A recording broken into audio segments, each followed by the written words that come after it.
মোদী নেতা, মোদী প্রধানমন্ত্রী। এনডিএর বৈঠকে সিদ্ধান্ত সব দলের। শনিবার তৃতীয়বারের জন্য শপথ নেবেন নরেন্দ্র মোদী।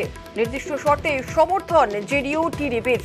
অর্থ, রেল এবং নগর উন্নয়ন সহ প্রায় 10টি মন্ত্রকে দাবি। শুক্রবার ফের এনডিএর বৈঠক। টিডিপি সভাপতি চন্দ্রবাবু নাইডু কি বললেন শোনাবো। You're part of the NDA, sir. Sir, how can we contest elections if you are not a part of NDA?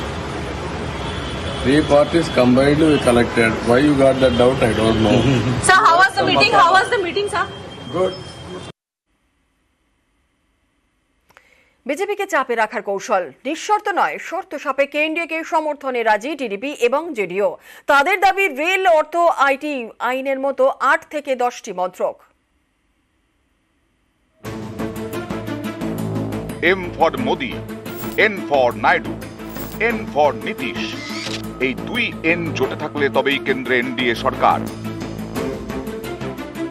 জানা গেছে টিডিপি এবং জেডিইউ দুদলই শর্ত দিয়েছে।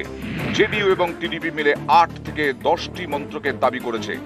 রেল, অর্থ, নগর উন্নয়ন, সড়ক পরিবহন, তথ্য প্রযুক্তি, আইনের মতো মন্ত্রক। 14 এবং 19-এর মতো এবার একাই ম্যাজিক ফিগার ছুঁতে পারেনি বিজেপি। তাই এবার কেন্দ্রে বিজেপির সরকার নয়, হবে এনডিএর সরকার। এনডিএর সরকার গড়তে জেডিইউ এবং টিডিপির সমর্থন মাস্ট, কারণ এই দুই দলের হাতে আছে সংখ্যা।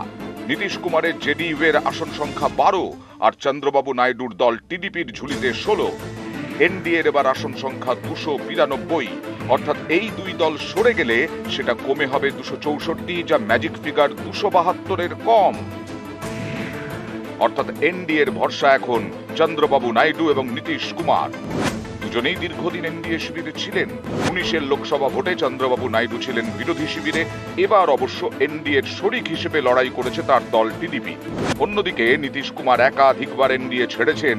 বিজেপি বিরোধী ইন্ডিয়া জোটের সলতে পাকানোর সময়ও তিনি ছিলেন সামনের সারিতে। পরে ইন্ডিয়া ছেড়ে এনডিএতে যোগ দেন নীতিশ। বুধবার দিল্লিতে এনডিএর বৈঠক হয়। সেই বৈঠকে উপস্থিত ছিলেন নীতিশ কুমার এবং চন্দ্রবাবু নাইডু। দুজনেই এনডিএ সরকারে যোগ দিতে একাধিক মন্ত্রকের দাবি করেছেন। সরকার গড়তে এই দুজনই বিজেপির বড় ভরসা। নিউজ 18 বাংলা।